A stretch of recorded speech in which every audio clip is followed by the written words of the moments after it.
Hi, I'm Reverend Wendy Craig-Purcell here at the Unity Center in San Diego. Thank you so much for watching today.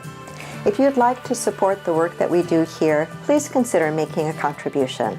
Go to our website. It's easy to do. Thank you in advance for that contribution. Today we're going to look at the spiritual sticking point of the need to keep score. Say that with me. The need to keep score. The need to keep score. What is that, and how does that work in our lives, and what does it keep us from experiencing?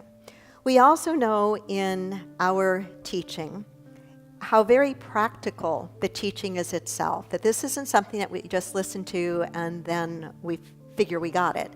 It's something we listen to and we take inside and we begin to really work with. We know within the teaching of unity that our life changes not from the outside in, but from the inside out. The Fillmores and all of New Thought has been teaching that principle for well over 100 years, and it was taught way before them as well. That life changes from the inside out, that we do not work at the level of effect, we work at the level of cause, and the level of cause is from within.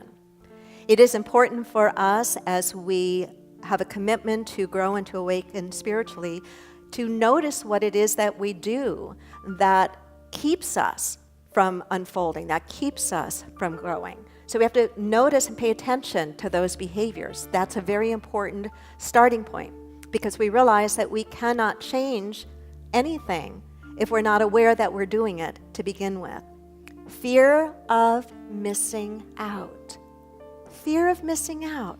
I believe it was first coined in reference to the experience that people who spend a lot of time on Facebook reading about everybody else's life, all the cool, wonderful things happening in their friends or friends of friends' lives, and they read about all the stuff and they compare themselves to that, and they fear that they are missing out. It's a competition or it's a comparison. My life doesn't look like that, therefore there must be something wrong with me. Keeping score is fine in sports. In fact, I kind of think it's necessary in sports, don't you? Or at least in some aspects of sports it's necessary, and in some aspects of business we might say that it is helpful or it's necessary. But I absolutely know that keeping score in our relationships is a surefire way to destroy them.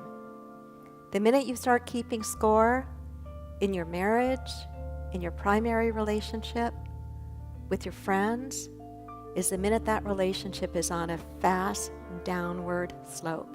We are to answer and follow a higher call. What do I mean by that, and where does it come from? It actually comes from a statement that Jesus made to Peter. There's a story that after the resurrection, Jesus was asking Peter, "How much do you love me?" And Peter was challenged and was not so much in answering the question, "How much do you love me?" But Peter was challenged, and he was comparing himself to another disciple that Jesus loved, the other disciple being the disciple John. And he wanted to know, well, what about John? What about John? And Jesus' answer, the way it's worded in the King James Version, is, "What is that to thee? Come thou follow me." What is that to thee? Come thou follow me.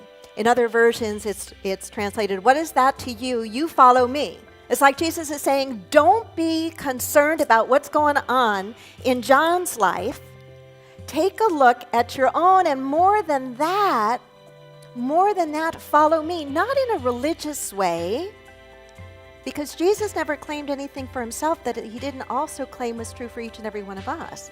But what he was saying is he was speaking to the mystical part of us. He was speaking to follow the highest truth that you know. Follow that. When you follow that, when you listen to that, when you look for that, when that is your guiding light, you are not going to be keeping score. You're not going to be paying attention to John or Mary or Sally or Harry. You're going to be focusing on what really matters. The Unity Center, spiritually progressive, socially responsive, radically inclusive. We have services on Sundays at 9 and 11. Many people enjoy Reverend Wendy's talks and meditations and aren't able to attend the Unity Center in person. If you're part of our extended family from around the world and would like to help support the Unity Center, please go to our website or download our free app, which offers even more ways to connect with the Unity Center. Namaste.